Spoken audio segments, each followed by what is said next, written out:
السلام علیکم۔ اللہ کی رضا کا حقیقی معیار۔ ایک شخص اللہ کا فرما بردار ہے، دوسرا اللہ کا نافرمان۔ دونوں مچھلی کا شکار کرنے جاتے ہیں۔ ایک اپنے بتوں کا نام لیتا ہے اور جال پھینکتا ہے، اس کے جال میں مچھلیاں آتی ہیں۔ دوسرا اللہ کا نام لیتا ہے اور جال پھینکتا ہے، اس کے جال میں کچھ نہیں آتا۔ کوشش کرتے کرتے شام ہو جاتی ہے۔ وہ اللہ کا نافرمان غیر اللہ کا پکارنے والا مچھلیوں کا تھیلا بھر کر لاتا ہے، اور یہ اللہ کا ماننے والا اپنا تھیلا خالی لے کر آتا ہے۔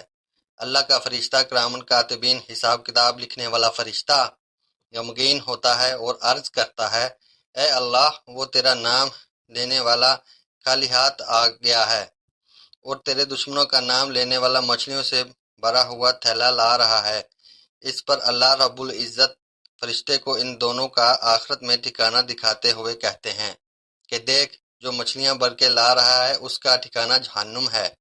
مچھلیاں اس کے کس کام کی؟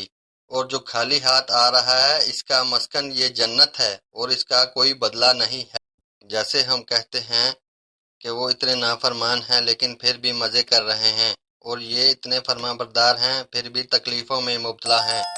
ارے اللہ کے یہاں مقبولیت اور پسندیدہ کا معیار کچھ اور ہے۔ وہ حکیم ذات ہے، حکیم ذات۔